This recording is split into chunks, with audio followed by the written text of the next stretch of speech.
भिन्नों का घटाव। भिन्नों का घटाव भिन्नों के जोड़ की तरह ही है और मैं आपको सलाह दूंगी कि पहले भिन्नों के जोड़ पर जाएं और फिर आप भिन्नों का घटाव सीख सकते हैं।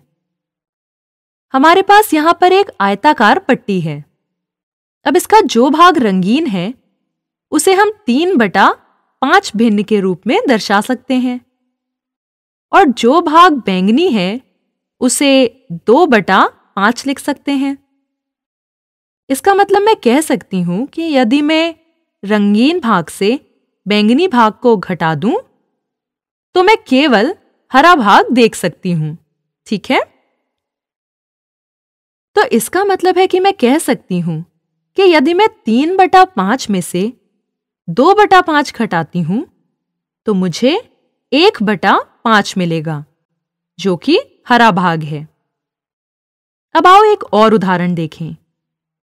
अब इस उदाहरण में पूरी पट्टी रंगीन है। मैं इसे कैसे लिख सकती हूं?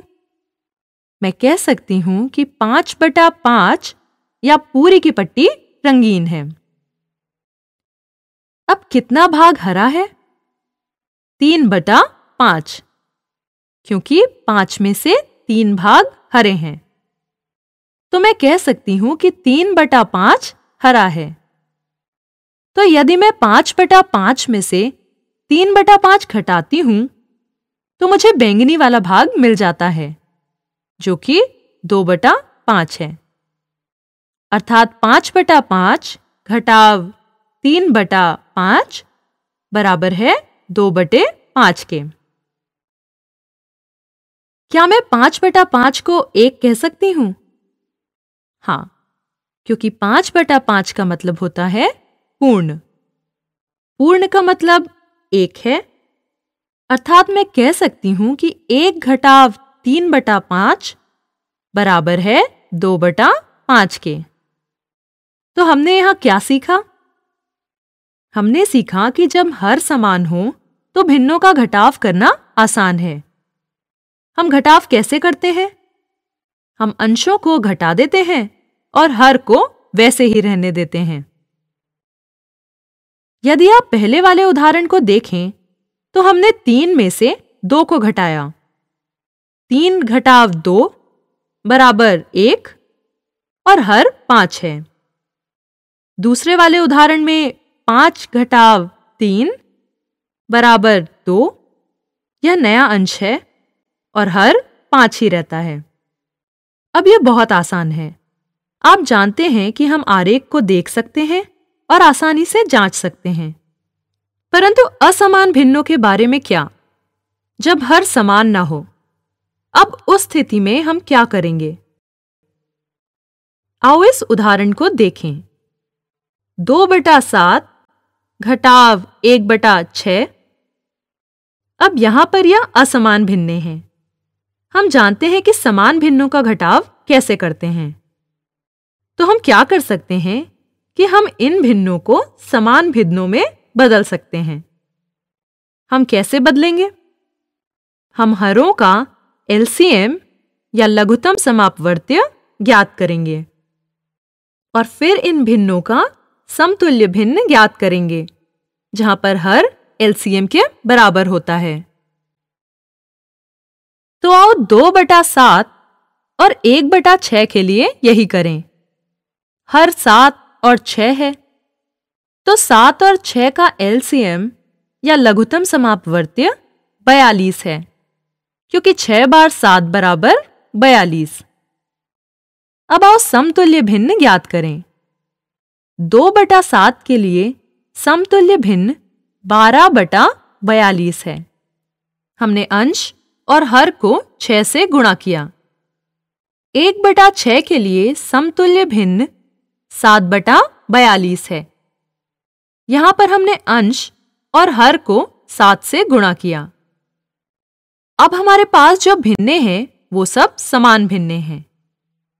12/42 और 7/42 समान भिन्नें हैं। तो अब घटाना बहुत ही आसान है। आओ घटाएं। 12 घटाव 7 बराबर 5। तो उत्तर है 5/42। अर्थात 2/7 घटाव 1/6 बराबर 5/42। अब मिश्रित संख्याओं के बारे में क्या?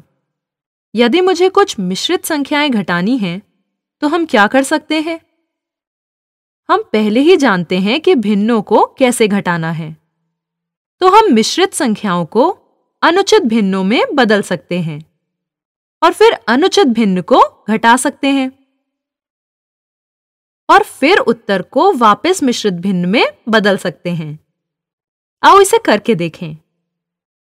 तो 5 और 1/3, अगर हमें इसे अनुचित भिन्न में बदलना है तो हम पूर्ण संख्या और हर को गुणा करते हैं। तो 5 3 बार 15 होते हैं और अंश को जोड़ें तो 15 + 1 16। तो अनुचित भिन्न 16/3 हो जाएगा। दूसरी मिश्रित संख्या के लिए हम 3 और 4 को गुणा करते हैं। 3 4 बार 12 होते हैं। इसमें अंश को जोड़ दें जो कि 1 है। 12 + 1 बराबर 13। तो 13/4 एक अनुचित भिन्न है। अब 16/3 और 13/4, जब हम इन भिन्नों को देखते हैं तो हमें पता है कि ये असमान भिन्न हैं। तो हम इनके हर, जो कि 3 और 4 हैं, इनका एलसीएम ज्ञात करते हैं और एलसीएम 12 है क्योंकि 3 4 बार बराबर 12। अब आओ इन भिन्नों के लिए समतुल्य भिन्नें ज्ञात करें। तो 16/3 में हम अंश व हर को 4 से गुणा करते हैं, तो समतुल्य भिन्न 64/12 मिलती है।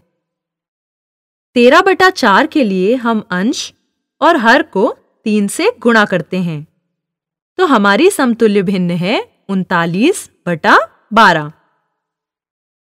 अब ये समान भिन्न हैं, तो यह घटाव करना आसान है। 64 घटाव 39, उत्तर 25 है। अब हर वही रहता है, तो हमारा उत्तर है 25/12। अब 25/12 यह किस तरह का भिन्न है? यह एक अनुचित भिन्न है। तो आओ इसे वापस मिश्रित संख्या में बदल दें। हम यह कैसे करते हैं? हम 25 को 12 से भाग करते हैं, तो 12 2 बार 24। 25 घटाव 24 बराबर 1 है, जिसका मतलब है शेष 1 है। अब हम मिश्रित संख्या लिखते कैसे हैं? भागफल पूर्ण संख्या बन जाता है और इस स्थिति में वह 2 है। शेषफल अंश बन जाता है और हर वही रहता है। तो हमारा उत्तर है 2 और 1/12।